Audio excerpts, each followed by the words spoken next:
Rigid body dynamics से जो है एक क्वेश्चन तो पक्का रहता है जेईई मेंस में, ठीक है। नीट में भी कुछ क्वेश्चन आ जाता है, कई बार 3 आ जाता है, 4 आ जाता है। तो देखिए इस चैप्टर को एक शॉर्ट रिवीजन कर लेते हैं, ठीक है। 10-20 मिनट का वीडियो होगा। तो देखिए स्टार्ट करते हैं। सबसे पहला बात होता है कि इसमें डर क्या होता है, वेक्टर के बिना अगर चैप्टर को पढ़ा जाए तो ये ज़्यादा आसान लगेगा, थोड़ा हमको ऐसा लगता है। तो खैर कोई बात नहीं, अगर आपको वेक्टर आता है तो आप बहुत आराम से कर सकते हैं, नहीं आता है तो भी आराम से कर सकते हैं। आज का वीडियो ध्यान से देखिएगा। बिना वेक्टर का इसको स्टार्ट करते हैं। सबसे पहले आप कंपेयर कीजिए रिजिड बॉडी होता क्या है। सबसे पहले तो रिजिड बॉडी होता क्या है। अब टॉम एंड जेरी याद है आपको, टॉम पीछा कर रहा है, मतलब जेरी भाग रहा है आगे, तो कभी कभी टॉम का मुड़ी अटक जाता था और फिर भी उसका शरीर आगे चल जा रहा है, खिंचा जा रहा है रबड़ की तरह। ये रिजिड बॉडी नहीं है। रिजिड बॉडी क्या होता है, मान लीजिए ये हिप पेन है, ठीक है। इसका ये पॉइंट और ये पॉइंट का जो डिस्टेंस है वो हमेशा सेम रहना चाहिए। जैसे आज पेन मान लीजिए 10 सेंटीमीटर का है, रात भर सो के बड़ा तो नहीं हो जाएगा कि कल 11 सेंटीमीटर का हो गया, नहीं ना। तो इस पॉइंट और इस पॉइंट का बीच का जो डिस्टेंस है वो 10 सेंटीमीटर का है, तो वो कांस्टेंट रहे। इसको कहते हैं रिजिड बॉडी। समझ गए ना, बस काम खत्म हो गया, इसको छोड़िए, रिजिड बॉडी भूत हो गया। अब रिजिड बॉडी जो है, अब बात होता है कि कोई एक बॉडी ट्रैवल करता है, ठीक है। तो रिजिड बॉडी डायनेमिक्स जो भी चैप्टर है इसमें हम लोग को मेनली दो चीज़ों को पढ़ना होगा, ठीक है। ध्यान से देखिए। पहला होता है ट्रांसलेशनल मोशन, ठीक है।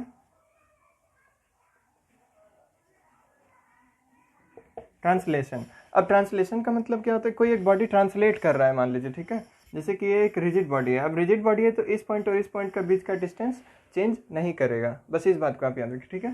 चेंज नहीं करेगा। अब ये अगर ट्रांसलेट कर रहा है, ये मान लीजिए ये इसका लाइन है जिसमें कि इस लाइन पे ही ये ट्रांसलेट कर रहा है, मान लीजिए स्ट्रेट लाइन में ट्रांसलेट कर रहा है, ठीक है। तो कुछ देर के बाद ये मान लीजिए ऐसा ही बॉडी हम बनाने का कोशिश करते हैं। चलिए मान लीजिए सेम बॉडी, ठीक है। ये लाइन इस पॉइंट का जो डिस्टेंस यहाँ से था तो यहाँ भी वही रहेगा, ठीक है। ये नहीं कि ये ऊपर है तो यहाँ पहुँच के नीचे घूम जाएगा, नहीं, घूम नहीं रहा है, समझ रहे हैं ना, घूम नहीं रहा है। जैसे कि यही बॉडी आप सिंपली देखिए, ये चल रहा है, ट्रांसलेशन में है, प्योरली ट्रांसलेशन में। इसका मतलब क्या हुआ, ऐसे चल रहा है तो चल ही रहा है, ये नहीं कि जाते जाते अब उल्टा हो गया, ये ऐसे चलने लगा, ऐसा कुछ नहीं है, ठीक है। तो प्योर ट्रांसलेशन का मतलब समझ गए, काम खत्म। अब प्योर रोटेशनल के बाद में आइए, रोटेशनल क्या होता है। हाँ, तो प्योर रोटेशनल मोशन। अच्छा, पंखा का स्विच दिए तो ऐसा तो नहीं कि रात भर में चला गया दूसरे रूम में, लटका हुआ है तो एक ही जगह पे ना है, वो एक ही जगह पे रोटेट हो रहा है पंखा, समझ गए ना। पंखा एक ही जगह पे रोटेट हो रहा है, तो वो आ गया प्योर रोटेशनल मोशन, ठीक है। अब वो प्योरली रोटेट ही कर रहा है सिर्फ, ठीक है, ये हो गया। तो अब इसमें मान लीजिए एक ये हो गया रिजिड बॉडी, अब ये रोटेट कर रहा है, तो जो इसका सेंटर ऑफ मास है वो अपनी जगह पे है, ठीक है। पंखा, अब देखिए कोई पंखा होता है ना जो ऐसे घूम रहा है, मतलब ऐसे घूम रहा है, उसका सेंटर ऑफ मास वो भी ऐसे घूम रहा है, हल्का फुल्का पूरा हिलते जा रहा है। तो आप बस इतना समझिए कि इस तरह से। तो चलिए, तो हम लोग क्या सोच रहे थे, देखिए क्या देख रहे थे कि एक बॉडी है, ये प्योरली रोटेट कर रहा है, इसका जो सेंटर ऑफ मास है, ये सेंटर ऑफ मास ये एक पॉइंट पर फिक्स्ड है, ऐसा समझिए, ये एक पॉइंट पर फिक्स्ड है। अब मान लीजिए यहाँ पे एक एक्सिस है, इस एक्सिस के अबाउट ये ऐसे से घूम रहा है, इस तरह से घूम रहा है, ठीक है, ओमेगा से। अभी आप ओमेगा, हम थोड़ा देर बाद आएंगे इस टॉपिक पे। मान लीजिए कि ऐसे घूम रहा है, जो घूमने का जो एक स्पीड होता है उसको ओमेगा कहते हैं। ये अभी के लिए समझिए, बाद में हम आएंगे इस टॉपिक को, तुरंत आएंगे। तो देखिए ये ऐसे ऐसे घूम रहा है, तो इसका सेंटर ऑफ मास अपना पोजीशन को चेंज ना करे, और उस सेंटर ऑफ मास के अबाउट अगर कोई बॉडी घूम रहा है, ठीक है, किसी भी पॉइंट के अबाउट घूम रहा है लेकिन वो सिर्फ घूम रहा है, तो वो हो जाता है प्योरली रोटेशनल मोशन। समझ गए ना, ट्रांसलेशन समझ में आ गया, रोटेशन समझ में आ गया। एक तीसरा टॉपिक भी होता है इस चैप्टर में, वो होता है ट्रांसलेशन प्लस रोटेशन। अब ये क्या होता है, ठीक है। तो जैसे पृथ्वी है, सूर्य के चारों ओर चक्कर लगा रही है, ठीक है। तो हम लोग के जैसे अर्थ हैं, तो अर्थ क्या हो रही है, अपने एक्सिस पे घूम रहा है, ठीक है। ये प्लैनेट्स अपने एक्सिस पे घूमता भी है और सन के चारों ओर चक्कर भी लगाता है, ठीक है। तो आप एक छोटा सा डिस्टेंस के अबाउट सोचिए, जैसे कि यहाँ पे मान लीजिए सन है और ये अर्थ ऐसे घूम रहा है, तो यहाँ से यहाँ तक आने में ये ट्रांसलेट कर रहा है, ठीक है, प्लैनेट ट्रांसलेट कर रहा है और रोटेट भी कर रहा है। तो ट्रांसलेशन प्लस रोटेशन में यही मतलब है कि वो बॉडी ट्रांसलेट भी करना चाहिए और रोटेट भी करना चाहिए, समझ गए। तो जो भी डायनेमिक्स का या जो भी टॉपिक्स पढ़ना है या जो भी सवाल बनाना है इस चैप्टर से रिलेटेड, हम लोग को मेनली ये 3 अलग अलग टॉपिक्स पे होगा, ठीक है। तो अब हम लोग आते हैं, थोड़ा सा रिलेट करिए, थोड़ा सा पहले का टॉपिक से रिलेट करिए, ठीक है। देखिए ये था लीनियर मोशन, लीनियर मोशन बोलिए या फिर प्योर ट्रांसलेशन मोशन बोलिए, ठीक है, लीनियर ट्रांसलेशन मोशन। और ये है प्योर रोटेशनल मोशन, ठीक है। ट्रांसलेशन मोशन में डिस्टेंस ट्रेवल्ड होता था या डिस्प्लेसमेंट होता था, याद है, ठीक है, एस लिखते हैं उसको, डिस्टेंस बोलिए चाहे डिस्प्लेसमेंट, वो लीनियर चल रहा है तो या फिर कैसे भी चल रहा है तो कितना डिस्टेंस चला है या क्या था, यही था। लेकिन इसमें क्या होगा, थीटा, यानी कि वो अपनी जगह पे घूम रहा है तो वो कितना घूमा है ना, थीटा में ही मेजर करेंगे, एंगल में मेजर करेंगे वो कि वो कितना घूमा। उसी तरह से यहाँ पे क्या था ट्रांसलेशन मोशन में, जैसे वो डिस्प्लेसमेंट कर रहा है या जो भी डिस्टेंस चल रहा है तो किसी एक टाइम में वो कितना चला डिस्टेंस, तो उसको बोलते हैं वेलोसिटी या स्पीड। यहाँ पे क्या बोलते हैं, किसी एक टाइम में कितना वो एंगल कवर किया है उसको कहते हैं एंगुलर वेलोसिटी, ठीक है। ओमेगा से डिनोट करते हैं उसको, ये चीज़ याद रखिए, टर्म्स याद रखिए अभी, ठीक है, ओमेगा से डिनोट करते हैं। चलिए अब ये जो वेलोसिटी है ये किस रेट से चेंज हो रहा है टाइम के साथ, ठीक है, किस रेट से ये वेलोसिटी चेंज हो रहा है उसको कहते थे एक्सेलरेशन, याद है, ए से डिनोट करते थे। वहीं यहाँ पे ये जो ओमेगा है एंगुलर वेलोसिटी, ये किस रेट से चेंज हो रहा है, इसको क्या कहते हैं, एंगुलर एक्सेलरेशन, इसको अल्फा से डिनोट करते हैं, ठीक है। इसमें था मास, है ना, इसमें होगा मोमेंट ऑफ इनर्शिया, तो उसमें m इंटू आर स्क्वायर, इसके बारे में आगे बात करेंगे क्या होता है। अब मान के चलिए कि m इंटू आर स्क्वायर यहाँ पे होता है, ठीक है। अच्छा इसमें फोर्स था, फोर्स, इसमें क्या होगा, टॉर्क, ये टाउ लिखा हुआ है, टाउ, ठीक है, टॉर्क इसमें होता है। टॉर्क बराबर क्या होता है, जो फोर्स लगा इंटू जो डिस्टेंस है, परपेंडिकुलर डिस्टेंस है, ये भी और ये भी, आगे बात करेंगे इसके बारे में, ठीक है। अब देखिए वेलोसिटी है और मास है, तो यहाँ पे मोमेंटम था, लीनियर मोमेंटम p से लिखते थे, तो उसी तरह से यहाँ पे क्या होगा, एंगुलर मोमेंटम, और वो सीधे क्या होता है, angular momentum I into omega. यहाँ पे क्या होता था, मास इंटू वेलोसिटी होता था, तो बताइए I इंटू ओमेगा होगा कि नहीं यहाँ पे, उस हिसाब से, ठीक है। इसी तरह से हम लोग को इसमें कंपेयर करते चलना है। चलिए तो अब हम लोग को इन सब टॉपिक्स के बारे में नहीं पढ़ना है, इसमें से कुछ टॉपिक्स में हम लोग को पढ़ना है, ठीक है। कौन कौन सा, देखिए इसको नहीं पढ़ेंगे, ये तो पता ही है आप लोग को, फोर्स के बारे में एनएलएम में पढ़ाना है, ये तो आपको पता ही है, मास पता है, एक्सेलरेशन पता है, वेलोसिटी पता है, ये पता है, ठीक है। एंगुलर ये वाला नहीं पढ़ाना है, इसमें एंगल कितना कवर किया, इसमें क्या जानना है, एंगुलर वेलोसिटी थोड़ा बहुत बता देंगे, फिर आगे बढ़ जाएंगे। ये अल्फा के बारे में डिस्कस करेंगे, मोमेंट ऑफ इनर्शिया के बारे में करेंगे, टॉर्क के बारे में करेंगे और एंगुलर मोमेंटम के बारे में करेंगे, ठीक है। इसका एक और भी फॉर्मूला होता है, वो हम लोग आगे आएंगे। पर देखिए जो प्योरली रोटेशनल बॉडी है ना, यहाँ पे प्योरली रोटेशनल के बारे में हम लोग डिस्कस कर रहे हैं, तो प्योरली रोटेशनल में अगर कोई बॉडी सिर्फ और सिर्फ घूम रहा है तो उसका angular momentum I into omega ही होता है, ठीक है। तो चलिए तो अभी प्लानिंग कर लेते हैं कि कौन सा हम लोग को पहले पढ़ना है। तो सबसे पहले हम लोग इस टॉपिक को पढ़ेंगे, ठीक है, मोमेंट ऑफ इनर्शिया से स्टार्ट करते हैं। तो मोमेंट ऑफ इनर्शिया हम लोग को जानना था, ठीक है। मोमेंट ऑफ इनर्शिया क्या होता है, आप बस एक याद रखिए कि कोई एक पॉइंट पार्टिकल है, दो चीज़ों के लिए मोमेंट ऑफ इनर्शिया हो सकता है, डिस्क्रीट पार्टिकल्स, ठीक है, यानी कि पॉइंट पार्टिकल यहाँ है, पॉइंट पार्टिकल यहाँ है, पॉइंट मास यहाँ है, पॉइंट मास यहाँ, इस तरह से है, और किसी एक एक्सिस के अबाउट ये सब कुछ घूम रहा है, तो उस एक्सिस के अबाउट इस टोटल का जो मोमेंट ऑफ इनर्शिया होगा या किसी एक का जो होगा वो m इंटू आर स्क्वायर पर, ठीक है। वो देखते हैं अभी, देखिए आइए देखिए, चलिए ये है एक एक्सिस मान के चलिए, ठीक है।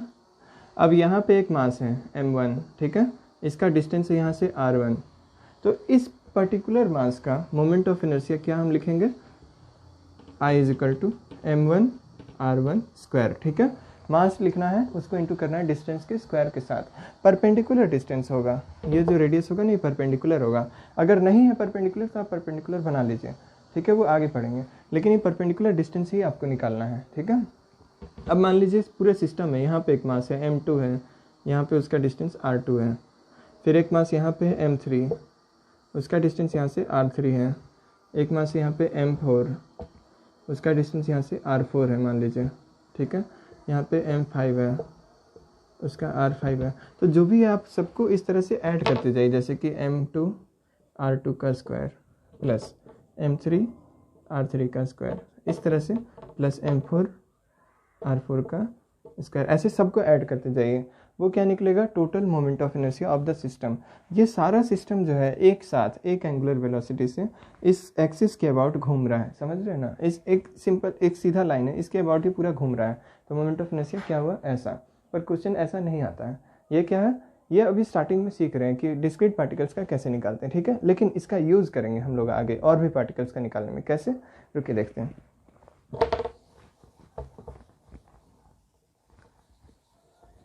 चलिए, तो कुछ पार्टिकल्स होता है डिस्क्रीट अलग अलग जगह पे है, ठीक है, और कुछ होता है कंटिन्यूअस। तो कंटिन्यूअस के लिए तो इंटीग्रेशन करना पड़ेगा, आपको वो नहीं करना है, सीधे फॉर्मूला याद रखिए, काम खत्म। एग्जाम में इंटीग्रेशन डिराइव करने बैठिएगा, टाइम नहीं मिल पाएगा फिर। देखिए, अब मान लीजिए कि यही एक्सिस है, ठीक है। हाँ, यहाँ पे एक पार्टिकल है m1 मास का, यहाँ पे एक पार्टिकल है m2 मास का, लेकिन दोनों का डिस्टेंस जो है सेंटर से वो सेम है, ठीक है, r ही है। m3 है, इसका भी डिस्टेंस सेंटर से सेम है, m4 है, m5 है, सेंटर से सबका डिस्टेंस सेम है। तो आप टोटल मोमेंट ऑफ इनर्शिया अगर निकालने बोला जाए तो आप क्या करेंगे, देखिए, moment of inertia about this axis कितना निकलेगा, m1 r square plus m2 r square plus m3 r square plus m4 r square. इस तरह से जितना भी होगा सब करेंगे। लेकिन क्या ऐसा लिख सकते हैं, m1 plus m2 plus m3 सारा मास का सम कर दिए इंटू r स्क्वायर। समझ में आया, ऐसा लिख सकते हैं, है ना। तो इसको हम लोग ऐसा भी तो लिख सकते हैं, summation of mass into r square, ठीक है। ये अलग है, ठीक है, summation of mass into r square. अब ये हम क्यों बता रहे हैं, अभी थोड़ा देर पहले बताए थे, r डिस्टेंस सेम होता है, अलग होता है तो क्या करते हैं, वही चीज़ तो यहाँ भी कर रहे हैं। पर ब्रैकेट लेने का फ़ायदा क्या हुआ अभी हम बताते हैं आगे। देखिए,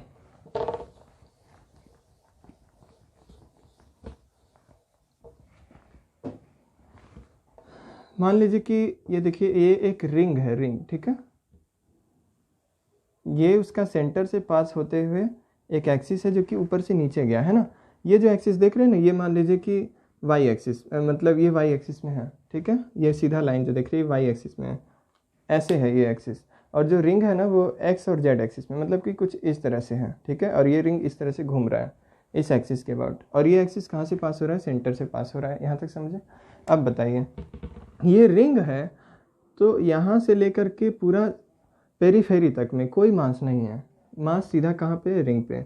अब इस छोटा सा जो मास है इसको क्या लिख सकते हैं, मान लीजिए dm इसको लिखती है, ठीक है। छोटा सा एक मास है इस मास के जगह पे। तो अच्छा, पूरा रिंग का मास अगर आपको m दिया हुआ है, ये छोटा सा मास है dm, ठीक है। तो इस छोटा सा का मोमेंट ऑफ इनर्शिया अगर निकालेंगे तो कितना आएगा, dm इंटू रेडियस का स्क्वायर। रेडियस ऑफ रिंग मान लीजिए r है, ठीक है। इस तरह से सभी मास को अगर जोड़ लेंगे, ठीक है, तो सम ऑफ मास कितना आएगा, total mass of the ring, यानी कि कितना है, m इंटू r स्क्वायर। समझ गए, ये हुआ रिंग का। अब आप ही लोग अपने से बताइए, एक सिलेंडर है, हॉलो सिलेंडर, ठीक है, हॉलो सिलेंडर, उसके सेंटर से इसी तरह से एक पास हो रहा है, और इसका पूरा मास आपको दिया हुआ है बड़ा m, और रेडियस दिया हुआ है r। इसी कंसेप्ट पे इसको बैठा के दिखाई, तो ऐसा नहीं लग रहा है कि इसका moment of inertia m into r square आएगा। क्यों, क्योंकि इस पे हर एक पार्टिकल्स एक्सिस से सेम डिस्टेंस पे है, वो डिस्टेंस कितना है, r है, ठीक है। समझ में आया। एक और क्वेश्चन, तो याद करते जाइएगा, सिलेंडर का कितना आया और रिंग का कितना आया, mr स्क्वायर।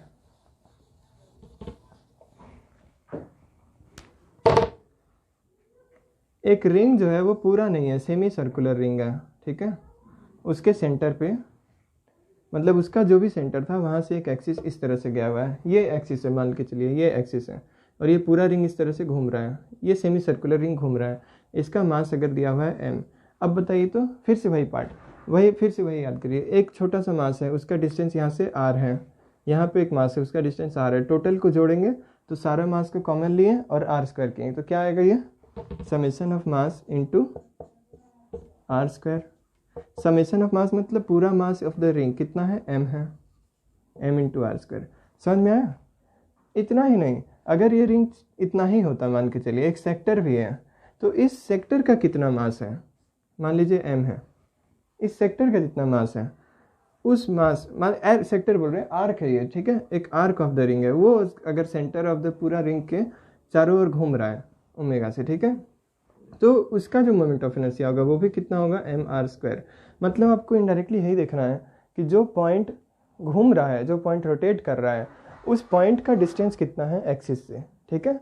तो अभी तक हम लोग जितना भी चीज़ देखे हैं या आगे भी देखेंगे कुछ तो उस सबका जो होगा डिस्टेंस सेंटर से सेम होगा, मतलब एक्सिस ऑफ रोटेशन से सेम होगा, ठीक है। तो इसका कितना आया mr²। तो इसका मतलब आपको बस उस टोटल मास को देखना है, उसको रेडियस से मल्टीप्लाई करना है, ठीक है। ये सब बस इसलिए बता रहे ताकि याद रहे, ठीक है। ऐसे आप सिंपल भी याद रख सकते हैं कि रिंग का ये होता है, आर्क का ये होता है, इस तरह से, ठीक है। अब देखिए, अगर एक सिलेंडर है जो कि टूटा फूटा है लेकिन ये भी हॉलो है, तो आप सोच के देखिए ये टूटा फूटा है सिलेंडर, ठीक है। सो टूटा फूटा है, नीचे भी पूरा नहीं है, ऊपर इस तरह से, लेकिन इसका हर एक पार्टिकल का जो डिस्टेंस होगा वो सेंटर से सेम होगा कि नहीं। हॉलो सिलेंडर है, हॉलो सिलेंडर, ध्यान से सोचिए, हॉलो सिलेंडर है, उसका हर एक पॉइंट्स का, जितना भी पॉइंट्स है उस सिलेंडर में, उस पॉइंट का जो डिस्टेंस है उस एक्सिस ऑफ रोटेशन से वो सेम है कि नहीं, है कि नहीं। और उसका सेंटर से उस एक्सिस से उसका डिस्टेंस कितना होगा, रेडियस के बराबर आर। तो इसका भी मोमेंट ऑफ इनर्शिया कितना निकल जाएगा, mass of the cylinder into radius का स्क्वायर, mr², ठीक है। तो किसका किसका आपको याद रखना है, मास ऑफ द सिलेंडर क्या आया, मास मतलब radius mi of the cylinder कितना आया, mass of the cylinder into radius का स्क्वायर, ठीक है। चलिए अब अगला पार्ट पे आते हैं। तो डिस्क्रीट पार्टिकल्स और ऐसा रेगुलर पार्टिकल्स भी, कंटिन्यूस पार्टिकल, कंटिन्यूस बॉडी भी, लेकिन इसको आप डिस्क्रीट की तरह समझ करके बना सकते हैं, इसका मोमेंट ऑफ इनर्शिया निकाल सकते हैं, ठीक है। लेकिन अब कोई ऐसा पार्टिकल है जिसमें नहीं बना सकते, उसको आपको याद रखना होगा। जैसे कि देखिए एक डिस्क है, डिस्क है, और इस एक्सिस के अबाउट ये डिस्क अगर घूम रहा है, ऐसे घूम रहा है, ठीक है, ऐसे ओमेगा से मान लीजिए इस एक्सिस के अबाउट घूम रहा है, तो इसमें हर पार्टिकल का डिस्टेंस एक्सिस से अलग अलग है। क्यों, देखिए एक पार्टिकल यहाँ पे है, ये पूरा डिस्क है, तो यहाँ पे भी तो कोई पार्टिकल होगा, इसका डिस्टेंस कुछ और है, इसका डिस्टेंस कुछ और है, अलग अलग है कि नहीं। तो इसके लिए आपको क्या करना पड़ेगा, सेंटर से x डिस्टेंस पे जाइए, वहाँ पे एक सेक्शन लीजिए और उस पर dx से मल्टीप्लाई कीजिए, तो 2πx dx हो जाएगा उस छोटा सा का एरिया, ठीक है। मतलब एक, जैसे कि यहाँ से गए ये वाला, इसका एरिया कितना हो गया 2πx dx। इस एरिया को हम लोग सरफेस मास डेंसिटी से मल्टीप्लाई करेंगे, तो उस छोटा सा सेक्शन का मास आएगा और वो रिंग जैसा होगा, है कि नहीं, रिंग जैसा होगा। तो उससे सरफेस चार्ज डेंसिटी यानी सरफेस मास डेंसिटी यानी कि total mass by total area, यही होगा सरफेस मास डेंसिटी। इससे मल्टीप्लाई करेंगे तो ये क्या निकल गया, ये छोटा सा मास निकल गया dm, ठीक है। इसको इंटीग्रेट कर देंगे तो ये आ जाएगा πr²/2, ठीक है। 0 से r इंटीग्रेट कर देंगे तो पाई, इसको अगर इंटीग्रेट किए तो mr²/2 ये आ गया, ठीक है। तो डिस्क का ये हो गया, ये याद रखना है। तो अब उसी तरह से आप बताइए सॉलिड सिलेंडर का कितना होगा, सॉलिड सिलेंडर है, ठीक है, mr²/2, समझ में आ गया। लेकिन अब से आगे से इंटीग्रेट ये सब करना ही नहीं है, इतना आपको बस सिंपल याद रखना है कि किसका क्या मोमेंट ऑफ इनर्शिया होता है, ठीक है। या फिर लीनियर मास, अगर या फिर रॉड का, ये इसको रॉड ठीक रहेगा बोलना, रॉड, इसका मास अगर m है और लेंथ l है, ठीक है, इसका मास m है और रेडियस r है, इस तरह से भी याद कर लीजिए, मास m रेडियस r। तो एक रॉड है जिसका मास m है, लेंथ l है, और उस रॉड का आपको मोमेंट ऑफ इनर्शिया निकालना है अबाउट सेंटर, ठीक है। मतलब कि मान लीजिए कि रॉड है, ठीक है, इस पॉइंट के अबाउट ये ऐसे घूम रहा है, तो इसका मोमेंट ऑफ इनर्शिया कितना होगा ये निकालना है। तो इसको भी आप इंटीग्रेट कर सकते हैं, यहाँ से x डिस्टेंस पे जाइए, एक एलिमेंट लीजिए dx, इसका मास निकालिए, फिर उसको इंटीग्रेट कर दीजिए 0 से l/2 में, उसके बाद फिर उसको डबल कर दीजिए, निकाल सकते हैं। पर याद रखिए, हम तो कहेंगे कि यही अच्छा होगा, याद रखिए ml²/12 इसका होता है, याद रखिए इसको, ठीक है। लेकिन सेम चीज़ अगर अबाउट इस एक पॉइंट पे होगा, एंड, ठीक है, अबाउट एंड, जैसे कि ये मान लीजिए एक रॉड है, इस पॉइंट के अबाउट अगर निकालना है आपको, तो ये कितना होगा ml²/3, बस याद रखिए, ठीक है। इतना एक बार नोट कर लीजिए या स्क्रीनशॉट ले लीजिए, हम इसको मिटाते हैं, ठीक है।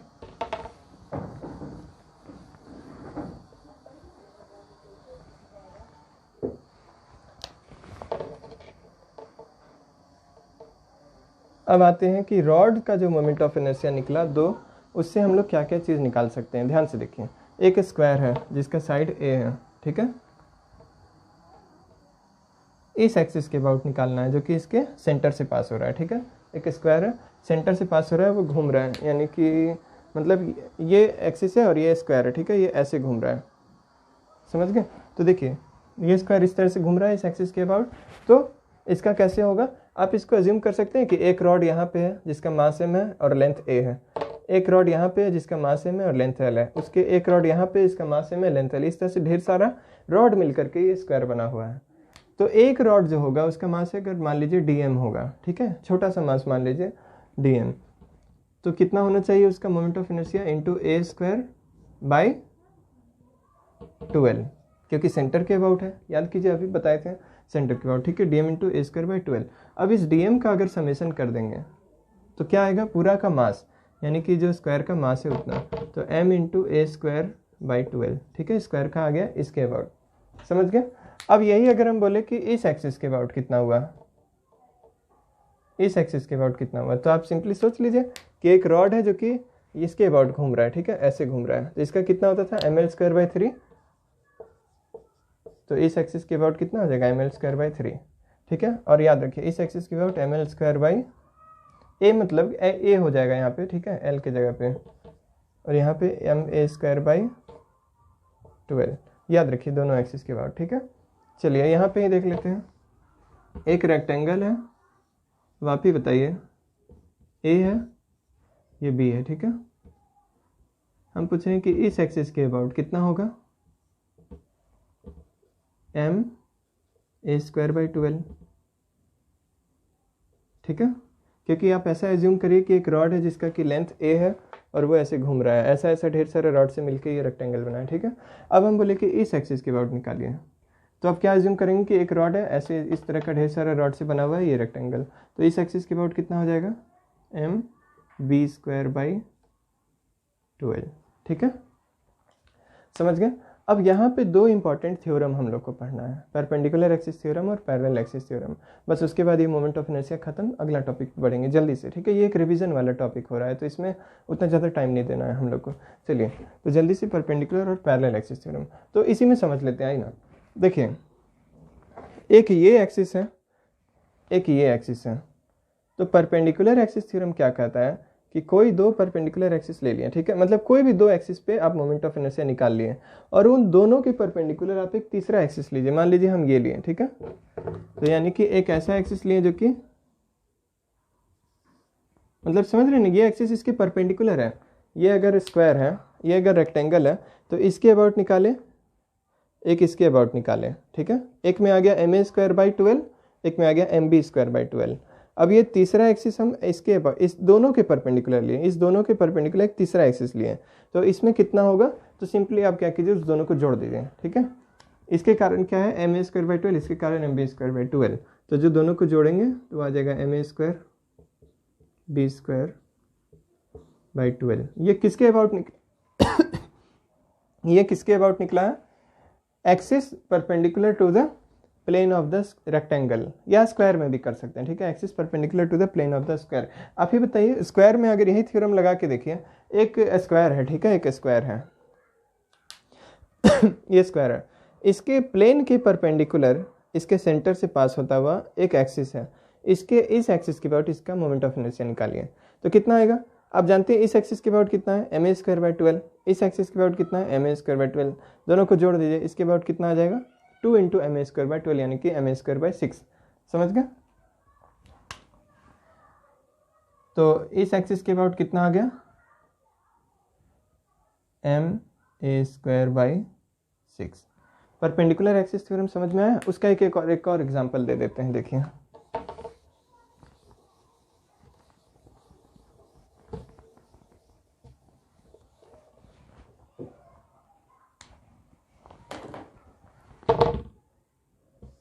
ये एक रिंग है, इसका मास m है, लेंथ रेडियस r है, और ये एक रिंग है, रिंग, ठीक है। चलिए आपको बताना है कि एक रिंग है उसके डायमीटर के अलोंग एक एक्सिस पास हो रहा है, तो उस एक्सिस के अबाउट इसका मोमेंट ऑफ इनर्शिया कितना होगा। ठीक है, कैसे निकालेंगे, आपको पता है कि उसके सेंटर से पास होने वाला और उसके प्लेन के परपेंडिकुलर, यानी कि इस एक्सिस पे आपको पता है कितना है, इस एक्सिस पे ध्यान से देख रहे हैं, इस एक्सिस पे मोमेंट ऑफ इनर्शिया आपको पता है कितना होता है रिंग का, mr²। ठीक है, तो एक डायमीटर ये हुआ, एक एक्सिस हुआ, हम एक दूसरा एक्सिस ले लिए, एक ही एक्सिस हुआ। इसके अबाउट अगर आई है तो इसके अबाउट भी आई होगा कि नहीं, बताइए। दोनों सिमिलर है ना, क्या फ़र्क पड़ जाएगा, रिंग ऐसे चाहे ऐसे है, तो इस दोनों को जोड़ करके इस एक्सिस के बराबर आना चाहिए mr² के, है ना, यानी कि 2i बराबर mr², ये आना चाहिए कि नहीं, बताइए।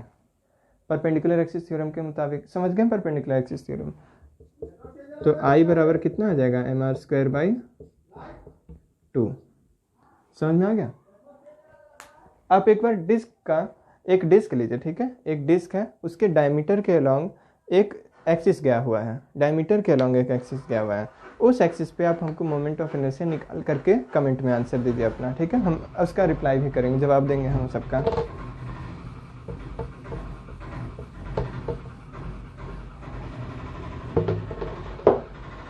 चलिए, तो मोमेंट ऑफ इनर्शिया खत्म हो गया।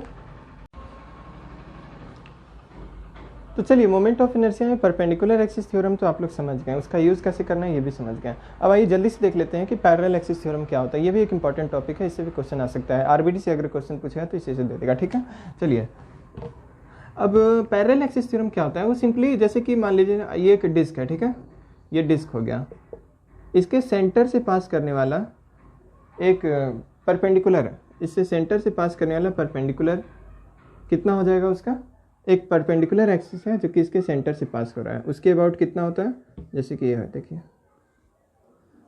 उस एक्सिस के अबाउट कितना होता है m, इस रेडियस मान लीजिए कि r है, इसका मास है m, ठीक है, तो mr²/2, डिस्क है ये, डिस्क याद रखिएगा, ये डिस्क है, ठीक है, तो mr²/2। अब हम बात कर रहे हैं कि ये मान लीजिए एक डिस्क है, ठीक है, ये डिस्क है, इसके जो पेरीफेरी है ना, पेरीफेरी पे एक टच कर रहा है एक ऐसा एक्सिस है, ठीक है, इस एक्सिस के बाद डिस्क कैसे घूम रहा है, समझ रहे हैं ना, इस एक्सिस के बाद डिस्क कैसे घूम रहा है। तो ऐसे में उस एक्सिस के अबाउट, जैसे कि ये देखिए, इस एक्सिस के अबाउट आपको निकालना है मोमेंट ऑफ इनर्शिया कितना होगा। तो आप सिंपली याद रखिए, सेंटर ऑफ मास से पास होने वाला एक एक्सिस, चाहे वो कैसा भी हो, परपेंडिकुलर हो, कुछ भी हो, लेकिन सेंटर ऑफ मास से अगर पास हो रहा है तो उसका मोमेंट ऑफ इनर्शिया आपको पता होना चाहिए। वो पता है, देखिए यहाँ पे पता है। तो अगर आपको उससे कुछ डिस्टेंस पे एक और एक्सिस दिया गया है जो कि उसके पैरेलल होना चाहिए, उस पर आपको पता चलना चाहिए। ठीक है, देखिए इस पर आपको निकालना है, तो इस पर कितना होगा, सेंटर ऑफ मास से सिंपली आप याद होगा आपको mr²/2।